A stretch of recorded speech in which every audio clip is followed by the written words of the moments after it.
আসসালামু আলাইকুম। হান্ডি বিফ চলে আসলো সাতক্ষীরা শহরের মধ্যে।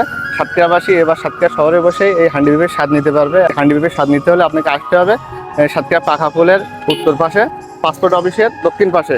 আর আমরা এখন সেখানে এসেছি, এগুলো দেখবো আর এখানে হান্ডি বিফ কেমন হচ্ছে, এত জনপ্রিয়তা পাওয়ার কি কারণ, এর কোনো গোপন কোনো রহস্য আছে কিনা সেগুলো এই ভিডিওতে দেখাবো, সেগুলো দেখতে পাবেন এই ভিডিওতে। তো বন্ধুরা চলুন আব্দুল গনি ভাইয়ের হোটেল থেকে ঘুরে আসি। এখন সাতক্ষীরাতে দৈনিক কত কেজির মতো সেল হচ্ছে এখন বর্তমানে? এখন প্রথম তো সবাই তো এখনো জানাজানি হয় নাই। এখন 40 কেজি। একটু ভেতরটা একটু ঘুরে দেখাই, ভেতরে চলো, ভেতরটা একটু ঘুরে দেখো। সাতক্ষীরার মানুষের যেমন চাহিদা, এই চাহিদা মতো কি আপনারা এই হান্ডি বিফকে এখানে দিতে পারছেন? হ্যাঁ ইনশাল্লাহ আমরা। আচ্ছা, এখানে যে হান্ডি বিফটা এত জনপ্রিয়তা পাওয়ার এটা কারণ কি, এর কি কোনো গোপন কোনো রহস্য আছে? গোপন রহস্য আর কি, আর সবকিছু আল্লাহ দিচ্ছে, আর এবং আমাদের রান্না বাড়া সঠিক নিয়ম করি আমরা, এখানে কোনো দুর্নীতি করি না। আর এখানে এসে তো দেখতে পেলাম এই হোটেলটা নতুন হয়েছে, কিন্তু এতে দেখতেছি অনেক জাঁকজমকপূর্ণ, অনেক কাস্টমার আছে। এগুলো আমরা একটু ঘুরে ঘুরে দেখাই ভেতরে এসে।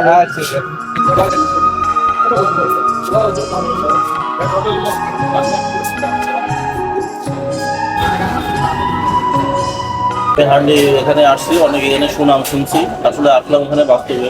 আমি খাওয়া দাওয়া শেষ করলাম এবং সাতক্ষীরাতে যে হান্ডি আসলে এত সুন্দর একটা প্রতিষ্ঠান, আমরা এটার নাম শুনছি কিন্তু অল্প কিছুদিন উদ্বোধন হয়েছে।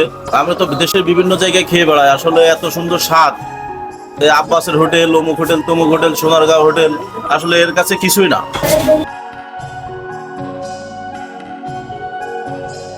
যে হান্ডি বিফ প্রস্তুত করা হচ্ছে কোন জায়গায়, এখানে মশলা তৈরি করেন কোন জায়গায়? বাটিতে কয়টা ভাই? 60 200 টাকা। 60 পিসের প্লেট 200 টাকা প্লেট। তো বন্ধুরা আব্দুল গনি ভাইয়ের হোটেলে আমরা এসে এখানে অনেক মানুষের কাছ থেকে জানতে পারলাম এখানের হান্ডি বিফটা অনেক ভালো হচ্ছে। আর এই আব্দুল গনি ভাইয়ের হোটেলের হান্ডি বিফটা আমাদের কাছে কেমন লাগলো সেটি খাওয়ার পরে আপনাদের জানাবো। তো বন্ধুরা এগুলো দেখতে থাকুন। হান্ডি বিফের স্বাদ ভালো, আজকে হান্ডি বিফ কেমন হচ্ছে? স্বাদ মোটামুটি আলহামদুলিল্লাহ ভালো। সাতটার ভেতরে যদি পাঞ্চি আপনার করা হয় তাহলে এটা অনেক ভালো। হান্ডি বিফের স্বাদ ভালো, কেমন লেগেছে তোমার? আলহামদুলিল্লাহ ভালো, অনেক টেস্টি, নরম মাংস, সফট অনেক, হাতেও টেস্টি। এই তো আলহামদুলিল্লাহ মোটামুটি ভালো। কেমন লেগেছে হান্ডি বিফ, কেমন লাগছে? মোটামুটি ভালো। সাতক্ষীরাতে তো মোটামুটি চলে, সাতক্ষীরা এখানে খারাপ না।